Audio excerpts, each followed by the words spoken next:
Hello guys, मैं राजा sir आप लोग के समक्ष आ गया। आज का जो टॉपिक है काफ़ी इंपॉर्टेंट और काफ़ी महत्वपूर्ण है उन सभी छात्रों के लिए जो 24-25 सेशन में अपना दाखिला लेने वाले हैं आईटीआई में। उन लोगों का कोटेशन था, बहुत सारे कॉल मैसेजेस आए कि सर एक वीडियो बनाइए जिसमें कौन कौन से पेपर काफ़ी इम्पॉर्टेंट है, महत्वपूर्ण है, कि ताकि काउंसलिंग से पूर्व ही पहले हम उसको अपडेट कर लें। तो हम बार बार यही हम उनको रिप्लाई दे रहे थे कि बस वेट कीजिए, बहुत जल्द वीडियो आने वाली है। क्योंकि मेरा वीडियो थोड़ा लेट से ही आता है लेकिन ज़बरदस्त आता है, मस्त आता है, जिसकी जानकारी 100% शुद्धता के साथ होती है। तो गाइज हम आपको बता दें कि आप लोगों का जो यदि रिजल्ट आया है, स्कोर कार्ड जारी हुआ है और आपका रिजल्ट 100% सिक्योरिटी के साथ दिखा है। बहुत सारे मैसेजेस आए हैं, बहुत सारे कॉल भी आए कि सर मेरा रैंक कार्ड देख करके बताइए कि मेरा दाखिला होगा कि नहीं होगा। तो हम आपको बता दें कि आप सबसे पहले आप नोटिफिकेशन देखिए, जब फॉर्म भरे थे उस समय भी आप देख सकते हैं कि कितना सीट किस कॉलेज में था, ठीक है ना। और आप कैटेगरी वाइज भी स्थान दीजिएगा, ठीक है ना। तो आपको अंदाज़ा लग जाएगा कि आपका एडमिशन होगा या नहीं होगा सरकारी में, ठीक है ना। तो बहुत सारे ऐसे इस तरह का एक्टिविटीज़ है। जैसे बहुत सारे बच्चों का मतलब आईटीआई में भी रिजल्ट आती है और पॉलिटेक्निक में भी रिजल्ट आती है। तो उस तरह का स्थिति में क्या होता है कि बच्चे आईटीआई में नया एडमिशन करवा करके पॉलिटेक्निक में करवाते हैं, तो उस समय क्या होता है कि आईटीआई का सीट वैकेंट रह जाता है।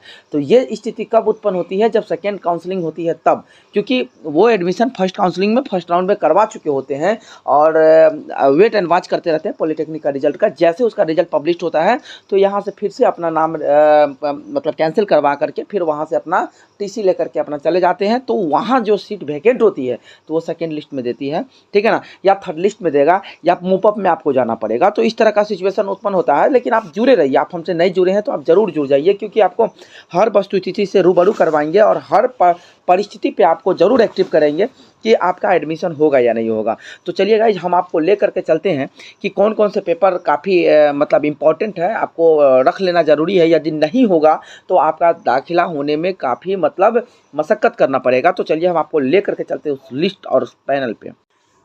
ये लीजिए, सभी कागजात इस क्रम में लगावे। देखिए, सबसे पहले पेपर लगाने का भी तरीका होना चाहिए। ऐसा नहीं हो कि आप काउंसलिंग करवाने जा रहे हैं और जिस टेबल पे आपका फाइल जा रहा है वहाँ पे आप आलतू जैसे तैसे लगा दिए हैं, स्टेपल कर दिए हैं। तो आपका हो सकता है कि वो पदाधिकारी हो नहीं गुस्से में आपसे बात करे, हो सकता है वहाँ पे आपको कुछ नुकसान झेलना पड़े। तो इसलिए क्योंकि आपको थोड़ा सा संयम से, थोड़ा सा समझदारी के साथ आपको जाना होगा। तो देखिए, सभी कागजात इस प्रकार इस क्रम लगाएं। जांच पर्ची 2 लगाएं। अब जांच पर्ची क्या होता है नेक्स्ट वीडियो में हम आपको बताएंगे। पार्ट ए और पार्ट बी दो दो सेट में बनाएं, ठीक है ना। ये कहाँ से मिलेगा ये नेक्स्ट वीडियो में हम आपको बताएंगे। अलॉटमेंट ऑर्डर आपके पास होगा, वो आप 2 सेट में लगाएं। आईटीआई का एडमिट कार्ड जो आप एग्जाम देने गए होंगे, आपका जो प्रवेश पत्र है वो 2 सेट में लगाइए। रैंक कार्ड जो आप स्कोर कार्ड हमको भेज करके देखते थे कि सर देखिए तो मेरा रैंक सही है कि नहीं, वो चीज़ दो सेट में लगाइए। बायोमेट्रिक अटेंडेंस जो जहाँ पे आप अटेंडेंस बनाए होंगे, आपका अटेंडेंस बायोमेट्रिक बना होगा, उसका अपडेट आपको मतलब मिल जाएगा। उस वो भी कहाँ से मिलेगा सारा चीज़ बताएंगे। मतलब जो जो आपको यहाँ पे दे रहा है और जो आपको नहीं पता है वो हम बता देंगे नेक्स्ट वीडियो में कि कहाँ से और कैसे अपडेट करें, ठीक है ना।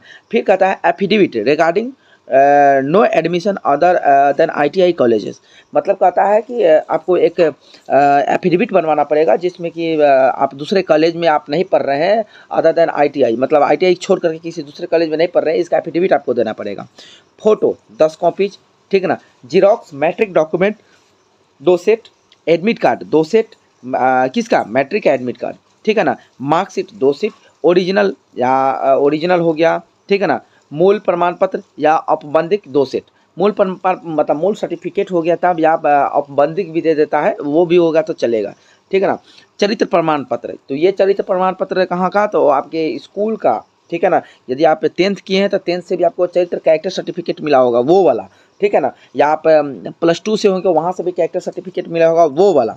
और यदि आप स्कूल से आप मतलब पास आउट हुए होंगे तो आपको एसएलसी मिला होगा, स्कूल लिविंग सर्टिफिकेट जिसको एसएलसी कहते हैं, और सीएलसी कहते हैं कॉलेज लिविंग सर्टिफिकेट, ठीक है ना। और टीसी, ये तीनों में से कोई एक होना चाहिए। तो ये तीनों परिस्थिति कब, यदि आप स्कूल छोड़े होंगे तो आपको एसएलसी मिला होगा, कॉलेज छोड़े होंगे सीएलसी मिला होगा, यदि कहीं आप दाखिला ले लिए हैं और आईटीआई में एडमिशन लेना है तो वहाँ से आपको टीसी मिलेगा, ठीक है ना। तो इस तरह का तीनों कॉपी में से कोई एक आपको जमा करना पड़ेगा। जाति प्रमाण पत्र 2 सेट, ठीक है ना।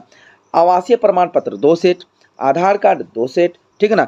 प्लास्टिक फोल्डर फाइल, एक फाइल में ये सारा डॉक्यूमेंटेशन 2 सेट करके अलग अलग सेट बना करके आपको रख लेना है, ठीक है ना।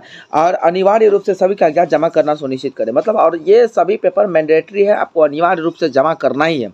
अब हम आपको नेक्स्ट वीडियो में बताएंगे क्या कि अलॉटमेंट ऑर्डर कहाँ से निकालें, जांच पर्ची कहाँ से निकालें, पार्ट ए पार्ट बी कहाँ से निकालें, बायोमेट्रिक अटेंडेंस कहाँ से निकालें, ये सारा चीज़ हम आपको बताएंगे। यदि आपको लगता है कि आपको नहीं मिल रहा है तो फिर भी आप हमारे व्हाट्सएप पे भी संपर्क कर सकते हैं, हम आपको पूरी जानकारी दे देंगे कि कैसे हो सकता है कि आप हमसे शेयर करें तो हम आपको निकाल के ही दे दें, ठीक है ना। तो क्योंकि हम हमेशा से मदद करते आए हैं तो हम आज भी खड़ा रहते हैं बच्चों के प्रति। तो सो गाइस, अब निश्चिंत हो जाइए, इतना डॉक्यूमेंट आप पूरा कीजिए, अपडेट कीजिए। Okay, bye bye.